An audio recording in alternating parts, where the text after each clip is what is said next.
Salam jumpa. Maaf saya pakai masker nih karena masih dalam pandemi COVID-19.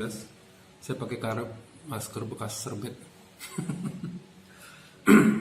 Kita bersyukur dengan rahmat Tuhan Yang Maha Esa, hari ini kita bisa ketemu. Dan buat yang menyimak tayangan ini, saya mendoakan supaya tetap sehat, bersemangat, dan diberikan kebahagiaan. Pada kesempatan ini saya akan coba untuk berbincang-bincang mengulas masalah analisa dan perancangan sistem informasi. Topik ini memang sudah cukup lama dan bahkan menjadi satu nama mata kuliah di beberapa program studi yang berbasis komputer ya. Dan bahkan SKS-nya juga terkadang besar, itu 4 sampai 6 SKS ya. Oke, jadi bahasan kita hari ini adalah tentang analisis dan perancangan sistem informasi. Yaitu adalah sebuah kegiatan. Jadi APS itu adalah sebuah kegiatan yang terdiri atas dua kegiatan berbeda yang berurut ya. Yaitu menganalisis dan melakukan perancangan. Apa yang dianalisis, apa yang dirancang ialah sistem informasi. Menganalisis sistem informasi lama dan merancang sistem informasi baru. Dan terkadang analisis plus perancangan itu adalah pengembangan. Jadi pengembangan sistem informasi. Yang jadi masalah sekarang adalah sistem informasi itu sendiri apa kira-kira. Jadi sistem informasi adalah satu kata majemuk ya, satu kata yang dibentuk dari dua kata lain. Satu kata majemuk jadi punya pengertian yang satu, yaitu sebuah kegiatan yang berurut ya, mulai dari pengumpulan data, rekapitulasi data, penciptaan informasi, baru kemudian pendistribusian informasi. Ya, dari 4 kegiatan yang dilaksanakan tersebut biasanya didukung harus adanya alat yang digunakan, orang yang melaksanakan, data yang diproses, dan juga prosedur yang diterapkan. Sehingga 4 kegiatan tadi bisa berjalan dengan baik. Jadi terbayang sama kita bahwa kira-kira kegiatan tersebut dalam satu lingkungan sistem perusahaan misalnya, di mana kira-kira kegiatan itu bisa terjadi? Ya tentu kegiatan itu pasti terjadi di semua lini di perusahaan misalnya. Ya, mulai dari kantor satpam lah. Di mana di kantor satpam mulai dari terjadi pengumpulan data, setiap anggota satpam yang datang dicatat, di absen. Kalau dia terlambat, catat keterlambatannya sekian menit, ya. Datang lagi anggota yang lain begitu juga, absen namanya, tanggalnya, kedatangannya jam berapa, sampai 1 minggu mungkin ada perekapan. Dalam 1 minggu si A terlambatnya terkumpul 20 menit, gitu ya. Si B terlambatnya terkumpul selama 1 minggu 1 jam bisa aja. Nanti 1 bulan, komandan satpamnya mungkin membuat satu laporan ya, dan dihasilkan sebuah informasi baru, dan itu akan diserahkan ke pimpinan. Nah, berarti bahwa di kantor satpam terjadi proses atau kegiatan sistem informasi. Begitu juga di ruang front office, mungkin di ruang administrasi, di ruang keuangan, di gudang, semuanya ada kegiatan sistem informasi. Jadi di semua unit kerja, di setiap lini dalam satu sistem perusahaan pasti ada kegiatan sistem informasi. Cuma mungkin alat yang digunakan bisa berbeda, ya. Orang-orangnya pasti berbeda, ya. Kemudian prosedurnya juga mungkin pasti berbeda juga, ya. Gitu. Sampai di sini terbayang sama kita ya bahwa berarti kegiatan seorang analis atau sekelompok orang yang menjadi analis pada saat dia akan membangun sebuah program aplikasi di sebuah lingkungan perusahaan, yang dikerjakan duluan adalah pasti survei. Dalam survei apa yang dilakukan? Ya tentu akan melakukan penelusuran.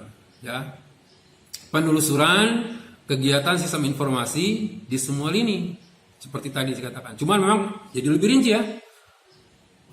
Mereka datang, mereka mencatat cara pengumpulan data di bagian front office seperti apa data yang dikumpul, sumber datanya seperti apa, dari mana datanya, kemudian gimana cara memprosesnya, siapa saja yang melakukan prosesnya, metodologi pemrosesannya seperti apa. Kemudian pergi bagian keuangan begitu juga, kumpulin data, merekapnya seperti apa, mengumpulkan data seperti apa. membuat informasi kayak apa, kemudian distribusikan laporannya kemana, ya itu semua dicatat, tertulis, ya dicatat, kemudian dianalisa. Kalau perlu penganalisanya dengan minimal ya menggunakan analisis SWOT lah, di mana kekuatan dari sistem informasi tersebut, kelemahannya, peluangnya, ancamannya. Kemudian setelah analisis selesai, kita strukturisasi, kita buat pemodelannya. Jadi dari hasil pemantauan tadi, penelusuran tadi, kita buat modelnya, bisa model cerita, narasi ya, dengan kita ceritakan seperti apa kegiatan di front office, kegiatan di bagian keuangan, semuanya tentang sistem informasi tadi. Atau dalam bentuk gambar, grafis ya, model grafis. Kita buat gambarnya, kita bukukan, ya sudah. Itulah sebuah proyek pengembangan kan gitu jadi. Ya. Nah, saya pun seperti itu. Biasanya kalau memberikan pembelajaran pada peserta didik, ya sejak hari pertama pertemuan kuliah untuk mata kuliah ini biasanya seperti itu. Saya jelaskan teori tadi, maksudnya tadi, ya. Kemudian langsung saya bagi kelompok, 3 atau 4 orang per kelompok, lalu saya sampaikan tugas yang harus dilaksanakan. Minggu pertemuan kedua sudah lakukan presentasi. Ya saya suruh mereka untuk pergi ke satu lingkungan sistem perusahaan, kemudian amati, telusuri, apakah ada kegiatan SI di sana, lalu catat, kemudian buat modelnya, model cerita biasanya, karena saya paling suka mahasiswa yang jago cerita. Ya, jadikan cerita, kemudian jadikan gambar-gambarnya, silakan dalam bentuk gambar ya, kemudian jadikan laporan untuk dipresentasikan pada minggu kedua. Nah, biasanya di minggu kedua presentasi bisa dilaksanakan 1 atau 2 kelompok saja karena pembahasannya biasanya berdiskusi cukup panjang nih. Karena kemudian saya akan tambahkan materi berikutnya sehingga pada pertemuan ketiga nanti kelompok yang maju sudah ada tambahan kesulitan ya, artinya kompleksitas materi tugasnya sudah makin meningkat karena ada tambahan materi baru di minggu kedua. Ya, jadi mereka biasanya berebut tuh pengen tampil pertama. Karena kelompok yang tampil pertama materinya akan lebih mudah. Tampil berikutnya akan lebih susah, bisa sampai pertemuan ke-9 mungkin materinya sudah jelimet ya. Nah itu trik-trik kemungkinan di dalam kita memberikan tugas dan tugas presentasi untuk para mahasiswa, para peserta didik.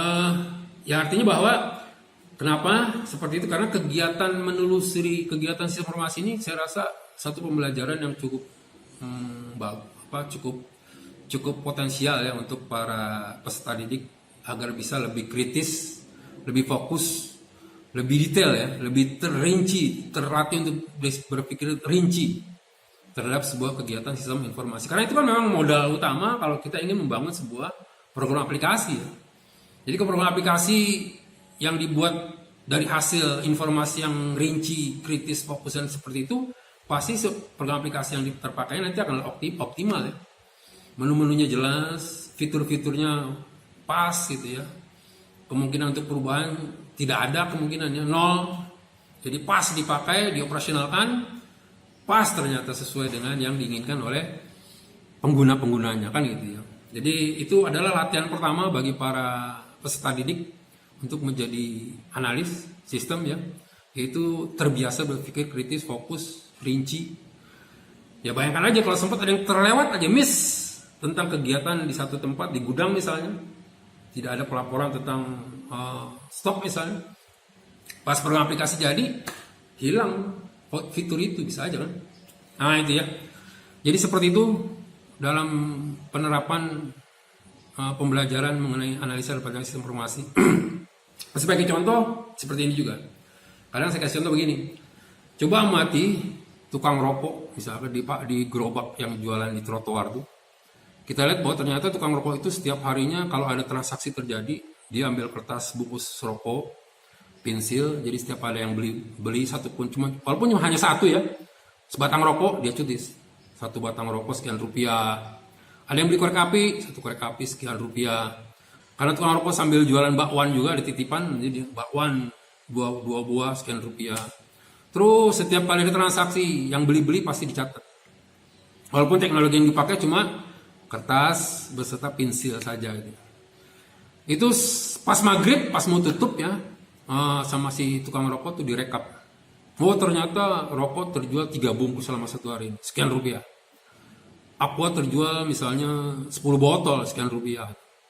Kemudian bakwan terjual 1 nampan tuh habis misalnya, sekian rupiah hasilnya.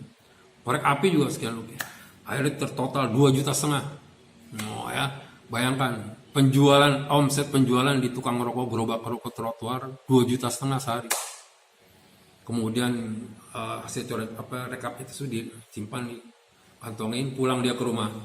Sampai di rumah ditemui istrinya, sambil dia bilang, "Bu, ini loh Bu, penjualan kita Bu 2,5 juta." Nah, ya, berarti informasi yang tercipta angka 2,5 juta tadi terdistribusi ke orang lain, ke istrinya. Nah, lengkaplah sudah kegiatan sistem informasi di gerobak rokok tersebut gitu ya, bahwa terjadi dibantu oleh alat-alat yang digunakan, pensil, bungkus rokok, ada datanya, ada prosedurnya, dia setiap kali orang beli dia catat, kemudian ada rekapan dan ada orangnya walaupun hanya 1 orang. Terkadang saya agak jahil sedikit, saya suruh peserta didik, saya tanya, nah kalau saya cerita seperti itu, kira-kira di gerobak rokok tersebut memungkinkankah kita komputerisasi? Bahkan lebih ekstrim lagi adalah, memungkinkankah kalau saudara membuat skripsi judulnya adalah rancangan sistem informasi penjualan rokok di gerobak rokok trotoar jalan X misalnya. Ini jadi sebuah guncangan pemikiran buat para peserta didik biasanya, karena mereka berpikir, di tukang rokok ngapain ada komputer? Kenapa harus dikomputerisasi? Sementara dengar teorinya tadi sudah lengkap, kegiatan sistem informasinya ada di sana. Ya, sudah lengkap terjadi. Ini menjadi kadang menjadi pemikiran terus-menerus, biarkan saja mereka berpolemik ya. Oke, saya rasa sementara itu dulu, kita sambung nanti di episode berikutnya. Ya. Cuma ada satu pemikiran begini. Ada orang sering mengatakan, "Oh, saya tidak takut siapapun kecuali Tuhan Sang Pencipta." Kan keren tuh kedengaran. Ya.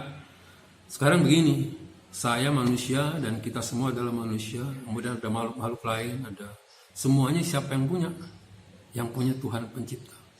Kita semua adalah milik Sang Pencipta, milik Sang Pencipta. Ya. Sekarang gini, kalau kacamata ini adalah milik saya, diambil sama orang, kemudian dipatahin, yang marah siapa? Pemiliknya, saya. Ya. Jadi kalau ada orang bilang, "Saya tidak takut siapapun kecuali Tuhan Sang Pencipta," tapi dia patah-patahin hidung orang, dia tusuk badan orang, dia sakiti hati orang, dia hina-hina, dia caci maki, yang marah siapa? Pemiliknya. Ya. Jadi makanya ada mengatakan bahwa doa orang teraniaya itu biasanya makbul. Ya karena tadi langsung diamini oleh si pemiliknya. Oke, sampai ketemu lagi di episode berikutnya.